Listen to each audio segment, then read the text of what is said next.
ഇന്ന് തന്നെ സബ്സ്ക്രൈബ് ചെയ്യൂ, നിങ്ങളുടെ പ്രിയപ്പെട്ട ഷോസ് കാണൂ. എന്റെ മക്കൾക്ക് അച്ഛന്ന് ഒന്ന് ഉറക്കെ വിളിക്കാൻ പോലും പേടിക്കേണ്ട അവസ്ഥയാ. മറ്റുള്ളവർക്ക് മുമ്പിൽ സ്വന്തം മക്കളെ ഒന്ന് കെട്ടിപ്പിടിച്ച് സ്നേഹം പങ്കിടാനാവാത്ത ഒരവസ്ഥ.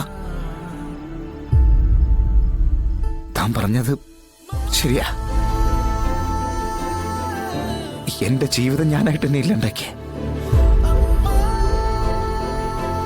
വിഷ്ണുട്ടാ, അങ്ങനെയല്ല.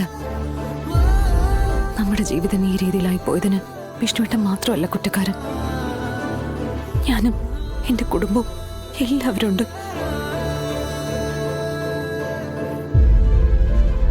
പല സത്യങ്ങളും നമ്മൾ പലർക്കും വേണ്ടി മറച്ചു വെക്കേണ്ടി വന്നു. പകരം നമുക്ക് കൊടുക്കേണ്ടി വന്നത് നമ്മുടെ ജീവിതം തന്നെ. ഇപ്പൊ സത്യമെല്ലാം വിഷ്ണുവിനെ മനസ്സിലായില്ലേ? ഇനിയെങ്കിലും പരസ്പരം സ്നേഹിച്ചും സന്തോഷിച്ചും നമുക്ക് മുന്നോട്ട് പോകാന്ന് കരുത്.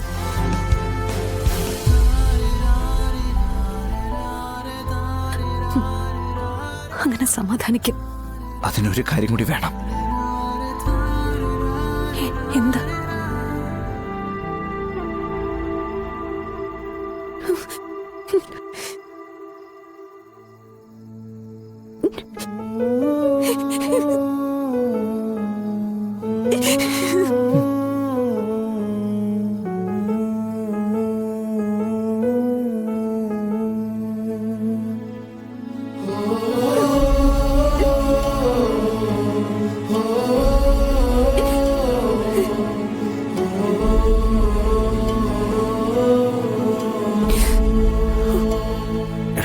ഇങ്ങനെ നിന്നാലേ താൻ നേരത്തെ പറഞ്ഞ വാചകത്തിന് പ്രസക്തിയുള്ളൂ.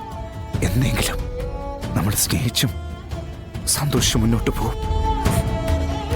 ഉറപ്പാ. ശാരദാമ്മേ, ഇത് ബിഗ് ഫ്രണ്ട് അല്ല, എന്റെ അച്ഛനാ. ആണോ? മോൾക്കിപ്പോ സന്തോഷായില്ലേ? ആയി, ഒരുപാട് സന്തോഷായി.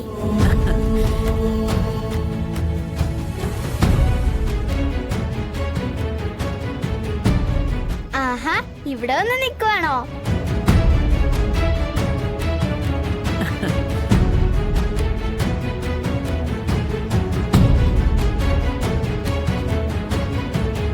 വിഷ്ണു അച്ഛാ,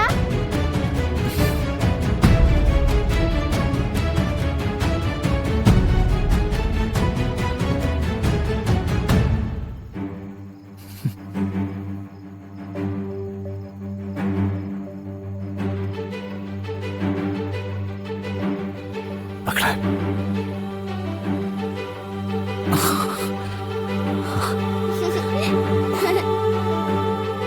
അമ്മ.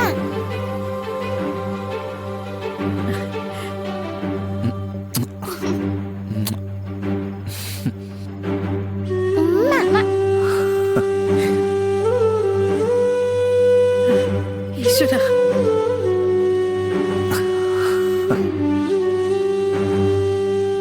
എന്നാ പിന്നെ എല്ലാവർക്കും കൂടെ ഒരുമിച്ചിരുന്ന് ഭക്ഷണം കഴിച്ചാലോ?